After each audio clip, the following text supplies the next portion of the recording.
ഇന്ന് ഒരു സ്പെഷ്യൽ മുട്ടക്കറിയുടെ റെസിപ്പിയുമായിട്ടാണ് ഞാൻ വന്നിട്ടുള്ളത്. നമ്മൾ ഹോട്ടലിലൊക്കെ പോയി ഇടയ്ക്കിടെ കഴിക്കാറുള്ള അതേ സ്റ്റൈലിലുള്ള ഒരു മുട്ടക്കറിയാണ് ഇന്ന് ഞാൻ ഉണ്ടാക്കുന്നത്. അതിനായിട്ട് ഞാൻ ചട്ടി അടുപ്പത്ത് വെച്ചതും ബട്ടർ ഇട്ടതും ഓയിൽ ഒഴിച്ചതും ഒന്നും കിട്ടിയില്ല. ഞാൻ 1 ടീസ്പൂൺ ഓയിൽ ഒഴിച്ചു. ഇതുപോലെ ഒരു കഷ്ണം ബട്ടർ ഇട്ടു. ഏകദേശം 10 സെൻറ്റിമീറ്റർ ഉണ്ടാവും.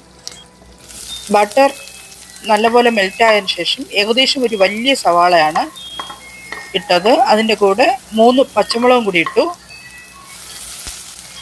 1/2 ടീസ്പൂൺ ഉപ്പും മല്ലിയിലയും കൂടി ചേർത്തു.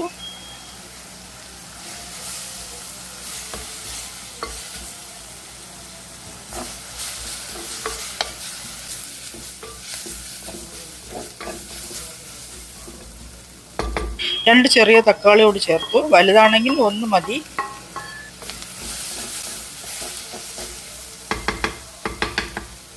ഇനി 1 teaspoon ginger garlic paste, 1 table spoon chilli sauce ആണിപ്പോൾ ചേർത്തത്.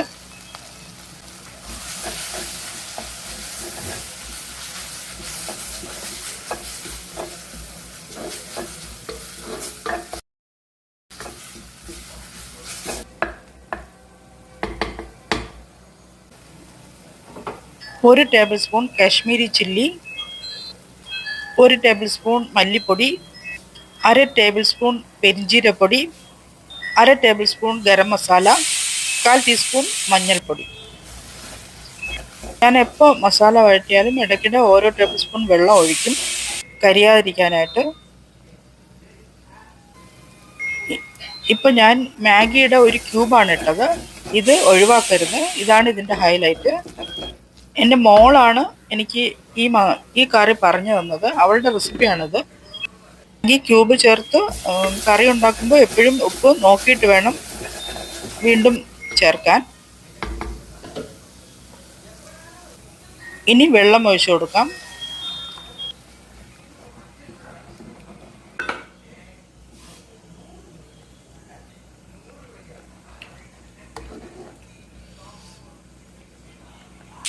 നേരത്തെ 1 കപ്പ് ഒഴിച്ചു, ഇപ്പോൾ 1/2 കപ്പ് വെള്ളം കൂടി ഒഴിച്ചു. ഞാൻ ടോട്ടൽ 1.5 കപ്പ് വെള്ളം ഒഴിച്ചിട്ടുണ്ട്. ഇനി മൂടി വെച്ച് നല്ലപോലെ തിളച്ച് കുറുകി വന്നതിന് ശേഷം മുട്ട ചേർക്കാം.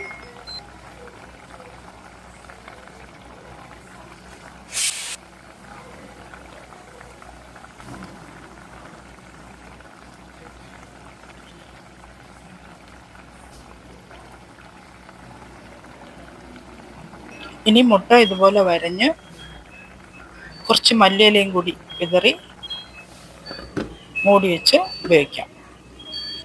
അപ്പം, ദോശ, ഇടിയപ്പം, ചോറ്, പൊറോട്ടി, ബറോട്ട എല്ലാത്തിൻ്റെ കൂടെയും ഞാൻ ഈ കറി കഴിക്കും.